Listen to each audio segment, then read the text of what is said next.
नमस्कार दोस्तों, स्वागत है आपका। संविधान की प्रस्तावना से संबंधित सभी स्टेटमेंट में जो एक साथ जोड़ करके वीडियो बनाया गया है। तो संविधान की प्रस्तावना, संविधान को जिसे उद्देशिका भी कहते हैं, इससे संबंधित जो सबसे प्रसिद्ध स्टेटमेंट है वो है पंडित ठाकुर दास भार्गव का।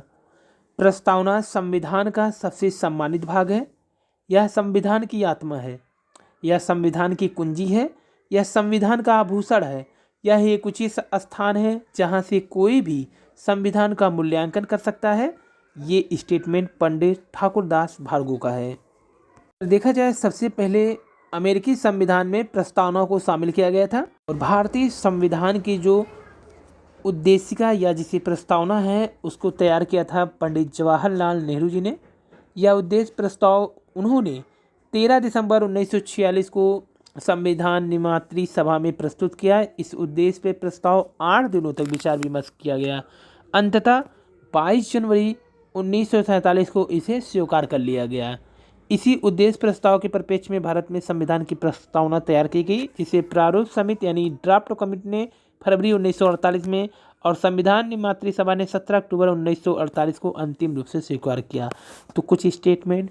प्रस्तावना संविधान की कुंजी है, पंडित ठाकुरदास भार्गव।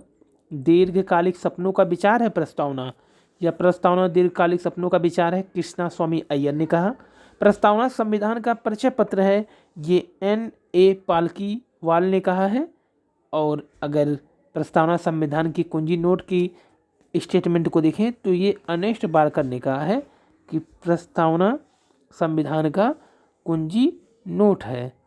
और अगला, प्रस्तावना भारतीय गणराज्य का भविष्य फलक है, ये K.M. मुंशी का स्टेटमेंट है। और प्रस्तावना वह संविधान की मूल आत्मा है, शाश्वत है, अपरिवर्तनीय है, अपरिवर्तनीय है, ये न्यायमूर्ति हिदायतुल्लाह ने कहा। प्रस्तावना के शब्द हम भारत के लोग भारत को एक संपूर्ण प्रभुत्व संपन्न समाजवादी पंथ निरपेक्ष लोकतंत्रात्मक गणराज्य बनाने के लिए तथा उसके समस्त नागरिकों को सामाजिक, आर्थिक और राजनीतिक न्याय, विचार, अभिव्यक्ति, विश्वास, धर्म और उपासना की स्वतंत्रता, प्रतिष्ठा और अवसर की समता प्राप्त करने के लिए तथा उन सब में व्यक्ति की गरिमा, राष्ट्र की एकता और अखंडता सुनिश्चित करने वाली बंधुता बढ़ाने के लिए दृढ़ संकल्प होकर अपनी इस संविधान सभा में आज तारीख 26 नवंबर 1949 ईस्वी मिति मार्ग से शुक्ल सप्तमी संवत 2006 विक्रमी को एकता द्वारा इस संविधान को अंगीकृत, अधिनियमित और आत्म समर्पित करते हैं। तो 42वें संविधान संशोधन यानी 42वें संवैधानिक संशोधन द्वारा यानी 1976 में जो शब्द जोड़े गए थे उनको भी देख लेते हैं कि कौन कौन से शब्द जोड़े गए। सबसे पहले देखते हैं समाजवादी। यहाँ पे लिखा है समाजवादी, ये जोड़ा गया था कब? 42वें संविधान संशोधन 1976 द्वारा। पंथ निरपेक्ष, ये भी उसी समय जोड़ा गया। और अखंडता, अखंडता देख लेते हैं कहाँ पे है, नीचे रहा अखंडता। प्रस्तावना से संबंधित महत्वपूर्ण ये भी पूछा जाता है कि अब तक प्रस्तावना में कितनी बार संशोधन हुआ, तो सिर्फ एक बार हुआ था। केशवानंद भारती बनाम केरल राज्य के बाद में उच्चतम न्यायालय ने कहा प्रस्तावना संविधान का अंग है और इसमें संशोधन हो सकता है।